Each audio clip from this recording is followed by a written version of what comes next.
Alright, so in this video, Goji Center took the GRAN Maja, which is basically a giant underwater mega kaiju, and made a bio-accurate version of it, and we're gonna see what's going on with it. Yeah, and of course you have to make a bio-accurate version, because the real thing wouldn't be able to exist. It's too big. It would need to eat too much, and one, it would be impossible to not notice it, because one, it's too big, and two, it's gonna screw up the aquatic ecosystem like crazy. So yeah, it would definitely starve to death, like probably really quickly, yeah. It's like the same thing with the Megalodon. It would screw up the ecosystem and then probably starve after screwing it up, yeah.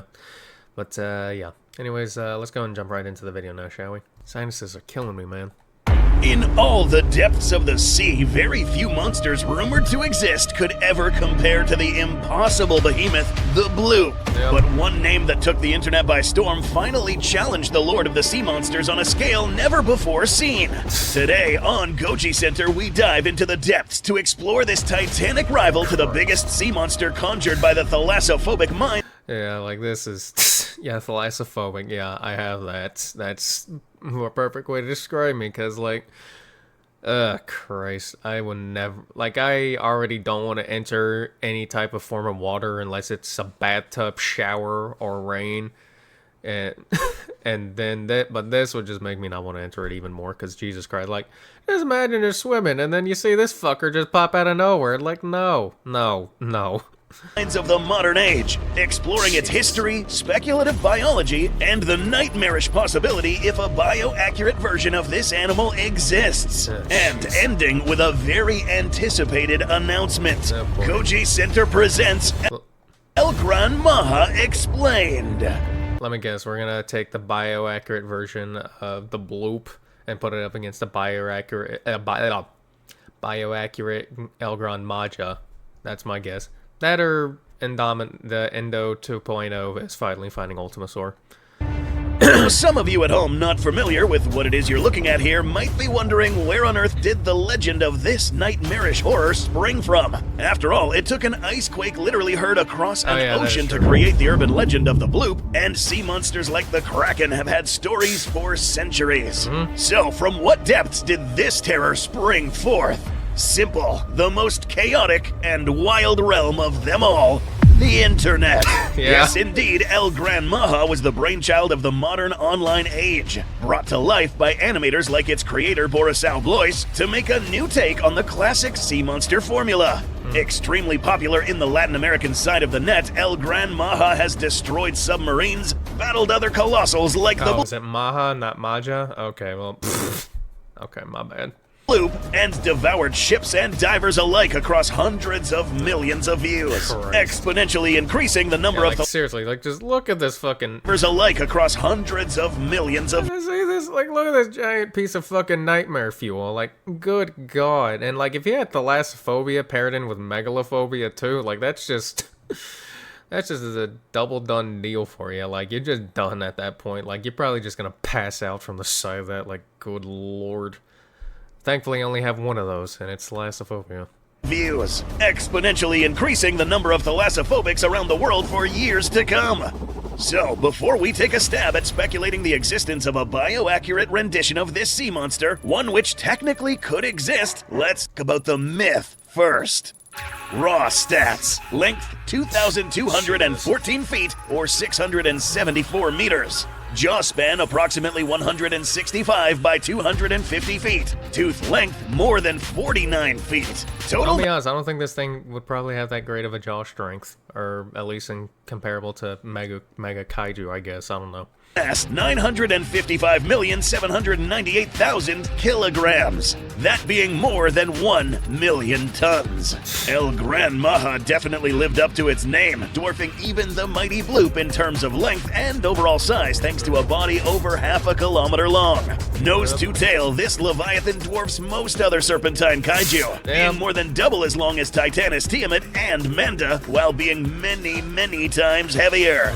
With teeth longer than Godzilla's head and jaw span wide enough to fit him and Kong inside, El Gran Maja would be a force to be reckoned with in almost any. Speaking of Godzilla and Kong, I've actually been looking at a couple of like stick fight animations of getting like Godzilla kaijus to fight these fuckers, and not gonna lie, I've been enjoying watching some of those. Cinematic universe, and could be considered a living natural disaster on its own. As mentioned already, volumetric analysis shows that this thing might weigh well over 1 million tons. If it thrashed about, swam at the shore, or even just simply made a sharp turn near the coast, it would cause a tsunami. Oh, great. There's a good reason why when it and the blue... And that's another reason why we know this thing isn't real, because imagine if it'd be causing tsunamis like crazy just from existing, just like that.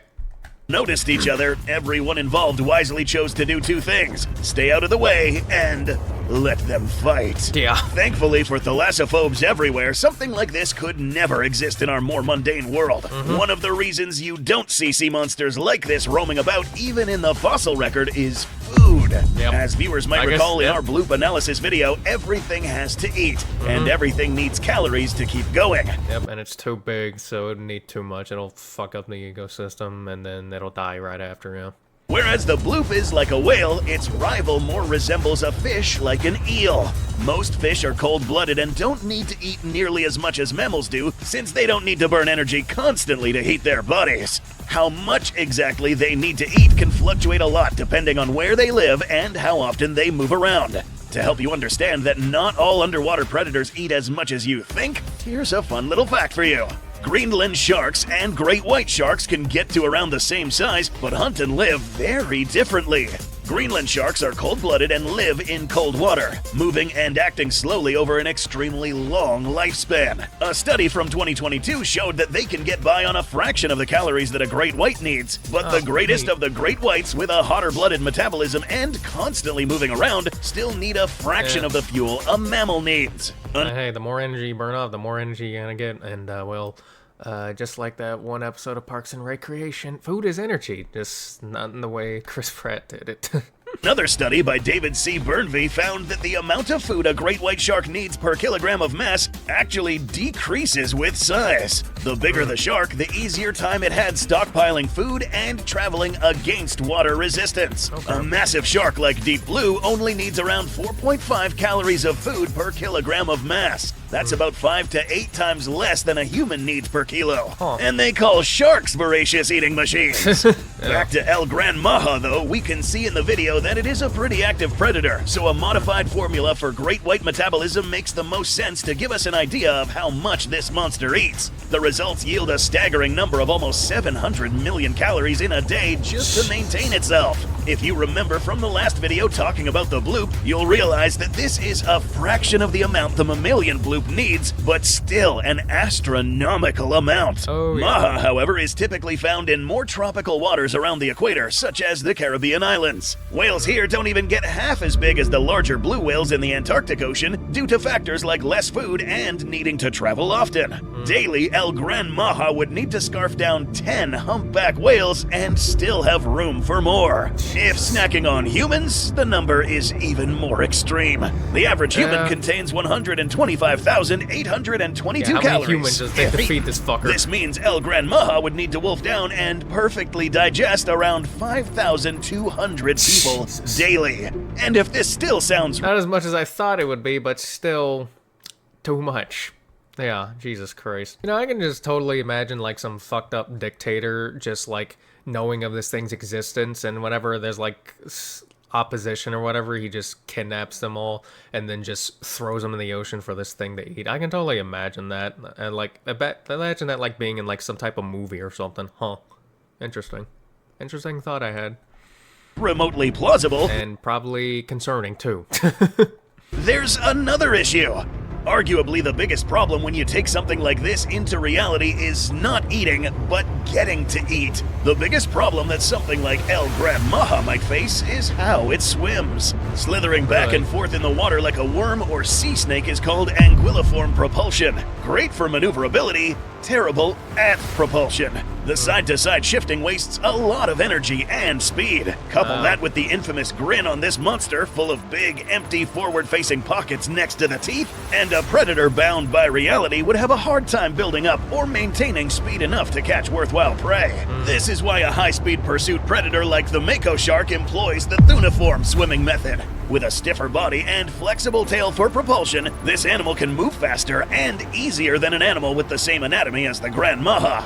So, basically, an animal like El Gran Maja, even if it could grow to be this big, wouldn't be able to sustain itself easily, especially if it has to move like this while being able to grow at this scale. So, this makes us... I feel like stuff like this is why science is most likely the best friend of people with like thalassophobes and more specifically megalophobia, because it's like, yeah, they're not these things don't exist because it would take too much to feed them. So yeah, and it's like, yeah. Think, what if across the seas of space and time, nature tried to engineer a nightmarish horror that fit the bill for this celebrity creature? Oh boy. Well, turns out something similar on a much smaller scale did once exist in the past and even has some uncanny families still around today. If taken to the absolute extreme with perfect conditions, the seas might well turn red from a giant maw. Cyclostomi, or jawless fish, are some of the most ancient vertebrates to ever Look like a parasite. exist, with meat-shredding hagfish and blood-sucking lampreys being two modern examples. Far back in the ancient oceans, one of their cousins became some of the most successful fish to ever exist. Conodonts are a whole lineage of jawless fish that roamed the seas in huge numbers for nearly 300 million years, with possibly the sharpest teeth to ever exist. Taking one of these and allowing evolutionary natural processes and mutations to do their work would be a good start. In our own world, conodonts died out shortly after the end of the Triassic period, not long after one of the top 5 biggest mass extinctions of all time that wiped out the greatest marine reptiles ever. But in this scenario, a few of these razor-toothed predators got a stroke of luck. Oh boy. This right here will be the ancestor of our speculative bio-accurate Gran Maja. They would start out with a very flexible body and minimal fins, just like other conodonts and their modern kin like lampreys and hagfish. Great for fitting in crevices and swimming at moderate size as filter feeders and small predators.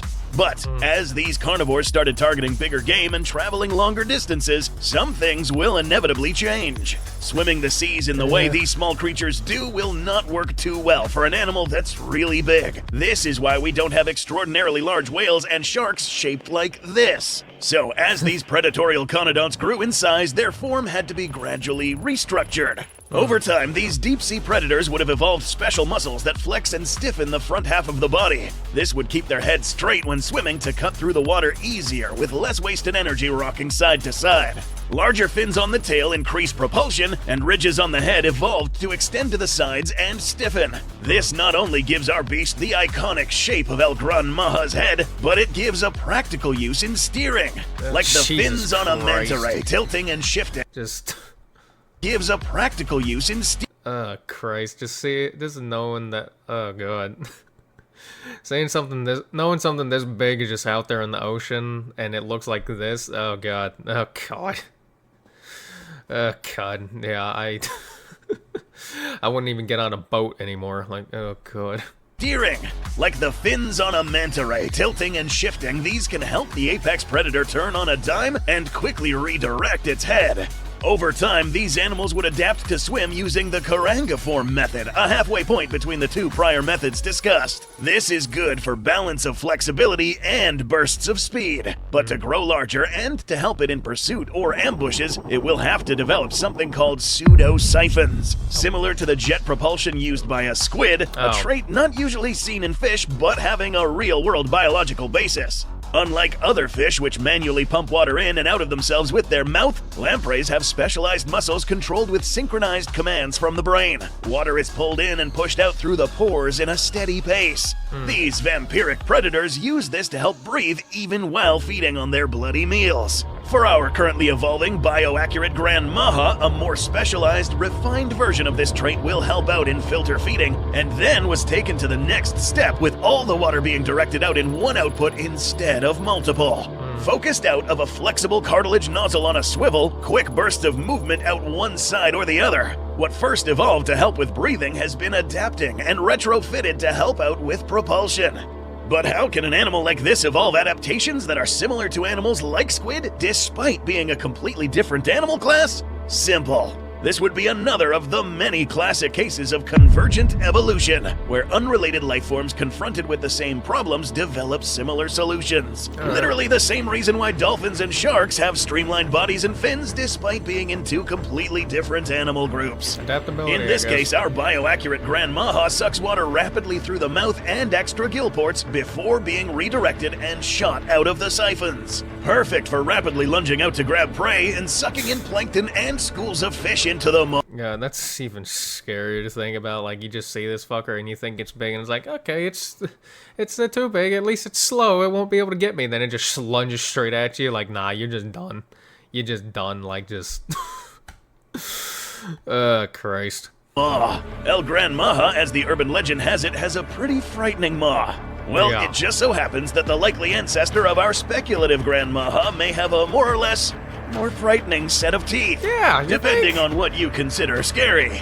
A likely ancestor of this animal would have been the Panderidus, sporting multiple rows of retractable, finely serrated fangs instead of true jaws. These teeth and the interior skeleton are actually synthesized from minerals filtered out of the seawater, adding extra strength to their structure. Over time, this maw would have remained similar, but as this animal evolves into gargantuan proportions, and as it latched onto larger prey, these fangs would reach frighteningly large sizes, Yeah. helping it filter large schools of fish and krill, and if the opportunity knocks, it can latch onto and then stab into larger game with an extra deadly trick to call upon.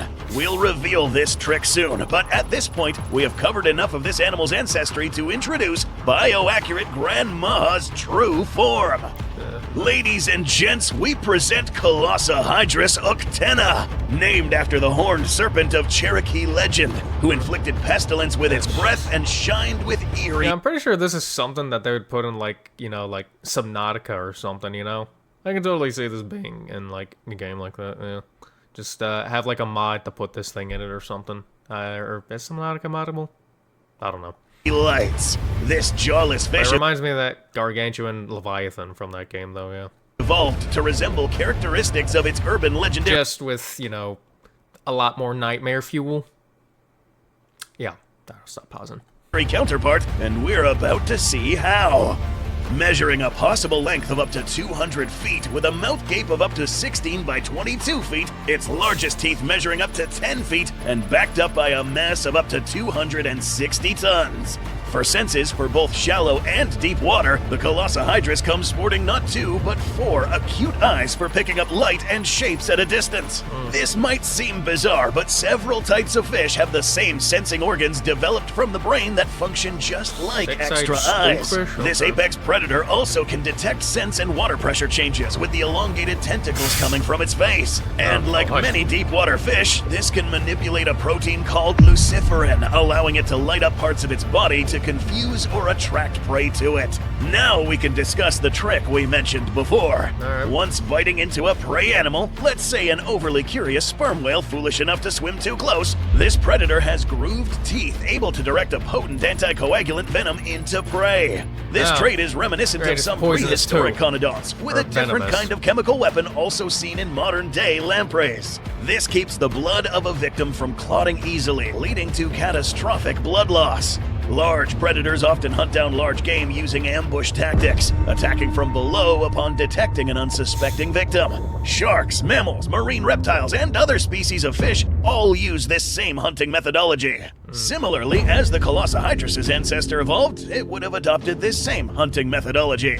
Millions of years later, this animal now hunts whales in the exact same way. Leveraging its pseudosiphons to give it a quick burst of speed, Hydrus could rapidly ambush from below and leave a grievous wound. Even if the prey managed to flee, its predator would never stop chasing it. Yeah. However, all big animals do not start out that way, and the young would be vulnerable to many natural predators like sharks. Yeah. That is, if they didn't have another defense to call upon. The closely Fish-related hagfish are sometimes called slime eels for a reason. With specific pores embedded in the skin, these fish can release a fibrous slime when they are attacked. Similarly, as the Pandaridus began to take form as the Colossahydrus ancestor, the individual specimens that began developing a mucus-like slime began fending off predators successfully. These would reproduce and pass on the traits necessary to fend off predators even better, preserving their lineage. Yeah, I would prefer if this thing didn't reproduce, please and thank you. I would just, yeah. Can expand 10,000 times their original volume in less than half a second, gumming up the gills and teeth of attackers. Given this animal's sheer size and volume, this means most attackers like parasitic fish wouldn't even bother trying to bite Colossahydrus even when it goes through hibernation cycles. This is an invaluable asset to have in a fight against another large predator as they grow. Living mostly in tropical and subtropical water around deep-sea trenches, Colossahydrus would mostly spend its time switching back and forth between filter feeding in the water column, resting at the barren bottom during lean times, and hunting large game at the surface at night. During the bountiful times of year, these predators spawn near the infamous Sargasso Sea, vast floating mats of buoyant seaweed full of plankton and fish spawn to feed on. Now note, an animal this big would be extremely rare, even given all their adaptations. Yeah. It is likely that this creature would produce tiny offspring with only a minuscule fraction of these surviving to grow more than a meter long. Oh, good. And even That's good, because I was like, I saw the number there, and I was like, please tell me you're not just gonna get like 5 more of these fuckers. Like, one is already enough, or like however many it'd probably give birth to, or lay eggs to, or whatever. And it's like, no, like let it be like a spider thing where it hatches like 1,000 eggs, but like only like 2 survive or something, or whatever type of animal that is for, I guess. I don't know. Rarer few with indeterminate growth, where a species never stops growing, and negligible senescence, where aging does not deteriorate their body, could break 5 meters or so as apex predators. In most cases, this might be as big as they'd usually get. Certain predator species like Humboldt squid have built-in mechanisms to mature quicker and smaller during times of scarcity, trading in raw power for survivability. This might be one reason why these primordial predators survived as they did in this scenario, surviving major extinction events at a small size and then rebounding when abundance returned. And when conditions are perfect, 1 in a million of these sea serpents, perhaps even just 1 in a billion, can become true colossal sea dragons. And it is an even rarer event mankind might ever glimpse such a titan. In a world with this primordial of the seas, the Bermuda Triangle might have a whole new reason for shipwrecks. And who knows, given the incrementing global temperatures and deep water pollution, this animal may have to move further southward and hunt more at the surface, bringing it into conflict with both humans and perhaps another apex predator of dark, gargantuan size. Yep, there it is. Called it. Should I react to this video too? Like, let's be honest, who wants me to react to this? Because I haven't seen this yet. Alright, that was really good. I really enjoyed that, despite, you know, being thalassophobic and everything, but, yeah. Thalassophobia didn't show because I take great pleasure knowing that it's impossible for huge-ass monsters like this to exist. Well, except for the Bio Accurate versions, I guess, yeah. But they're not Bio Accurate, so, yeah. I can take pleasure in knowing that they don't exist, because thank God, honestly. Like, the ocean's already big enough, and there's already big enough shit in there, alright? Man. Alright, I'm gonna go into the video now. So if you enjoyed it, check out the original video, which will be linked in the description below. Don't forget to like, comment, subscribe. Have a good day, and I will see you in the next one. Goodbye.